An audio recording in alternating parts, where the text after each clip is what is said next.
I've been sewing for 17 years, but I haven't started machine embroidery up until a few years back. In the beginning, I've made quite a few mistakes, and here are 15 things I wish I've known about machine embroidery before starting. So first and foremost, interfacing is key. Now, from my experience in sewing, I know that using interfacing can massively improve sewing results and sewing quality. However, in machine embroidery, using stabilizer is even more important. Without stabilizing the fabric, the stitches will start to pull and the embroidered project just won't look good. So using stabilizer is a must in every project. In my embroidery projects, I usually use two types of stabilizers: tearaway stabilizers for woven fabrics and cutaway stabilizers for knit fabrics. One thing about stabilizers is that they all look seemingly the same, and together with the interfacing that I use for sewing, I have about 15 different types of stabilizers. And in the beginning,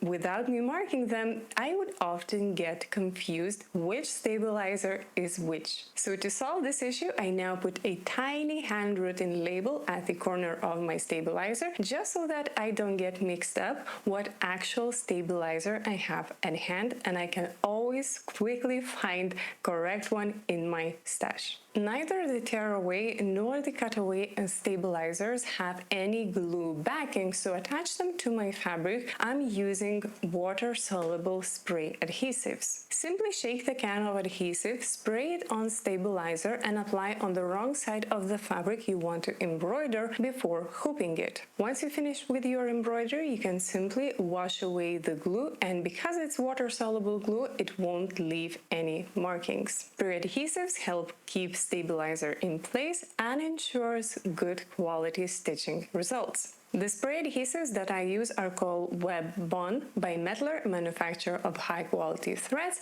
and partners of this video. Now, whenever I'm using spray adhesives, I always pair it with a special anti-glue needle. This needle has a special coating that prevents the spray adhesives from sticking onto the needle while stitching. Without using this needle, the glue quite quickly gathers on top of the needle and causes either thread breakage or needle breakage. However, when you're using a special anti-glue needle, this issue completely disappears, ensuring smooth stitching process. Speaking about needles, I like to say that nothing will teach about the importance of correct needle as quickly as machine embroidery. When stitching the embroidery design, machine is making lots of stitches very fast, so if you're not using correct needle, the issues will very quickly start to appear. The best example for that is, of course, the metallic thread. This is a beautiful, stunning embroidery thread that adds a wonderful touch to your designs. However, the texture of this particular thread is rather rough, simply of the way how the thread is constructed. And to sew or embroider using this particular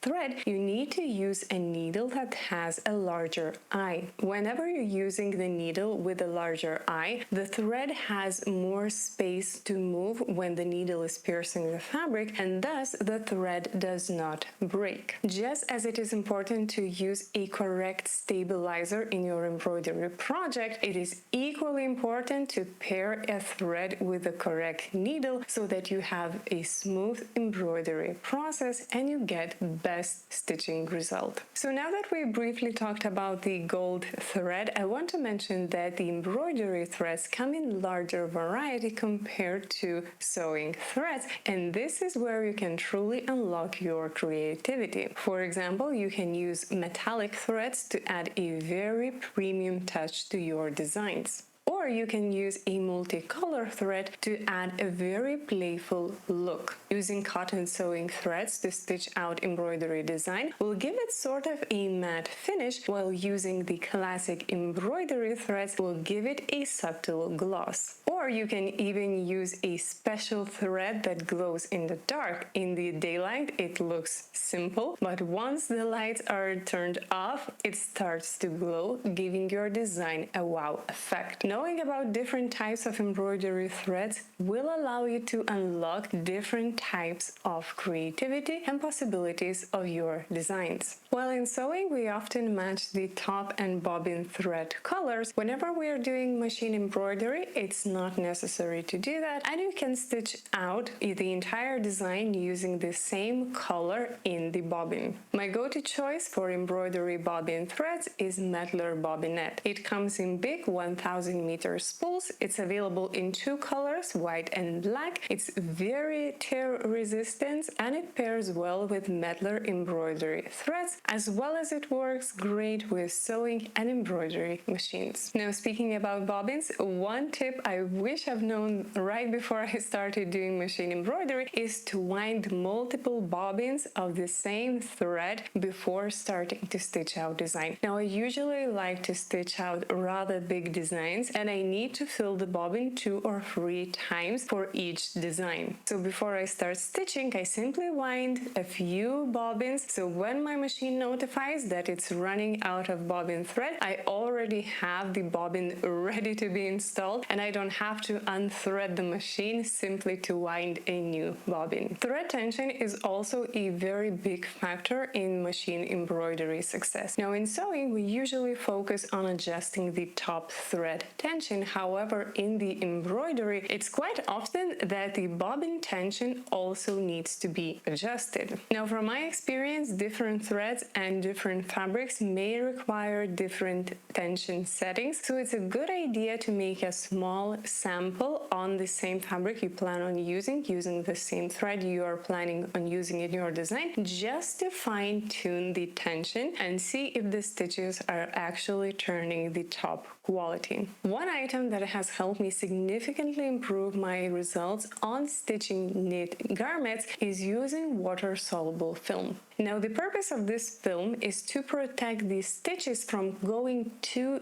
deep into the fuzzy knit fabric. Using this water-soluble film is very simple. You simply put it on top of the main fabric that's been already backed with a stabilizer from the wrong side of the fabric, and then hoop it in place. Once the design is stitched out, you can simply remove the freely moving film and the rest will be washed out during the washing. It's a very small detail, but it does give a very noticeable difference, so I do recommend giving this a try next time you're stitching knit fabrics. One thing I did not know before getting embroidery machine is that it can be used in a variety of different projects. For example, did you know that you can stitch out buttonholes on your embroidery machine instead of the sewing machine? Buttonhole stitches may already be available on your embroidery machine, or if not, you can purchase those designs separately and unlock a completely new range of creative designs that you can apply on your project. One more way how I like to use machine embroidery is add tiny personalization details that are not necessarily visible on the garment inside. For example, I do like to add a tiny detail on the inside of the lining just to give a nice message. These tiny touches are not visible on the garment outside, but it does give a very nice personal touch to your designs. One note about machine embroidery is that kids actually love it. But the key here is to do the embroidery of the designs they actually like. For example, my son is almost 3. He likes cars, he loves heavy machinery, he likes fish, he likes animals. So if I add those tiny embroidery details of the things that he likes into the garments that I'm making for him, he gets so excited to wear them. I also did not know before getting the embroidery machine that embroidery designs can be rather pricey. In fact, I thought that I would be doing most of my designs myself on a special software. However, I tried that, I didn't really like it, and it took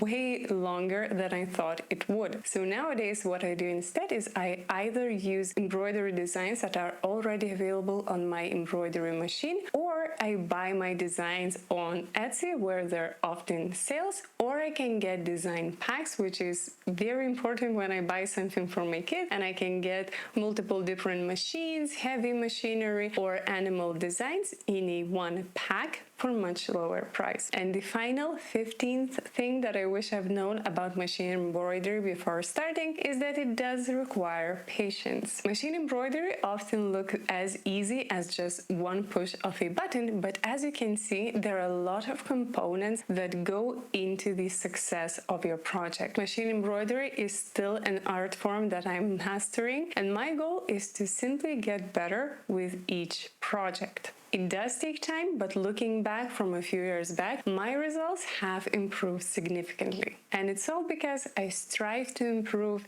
with each and every project. If there's something that you wish you've known about machine embroidery before you started, please leave it in the comment section down below. Thank you so much for joining me in today's video, and I will see you next time. Bye!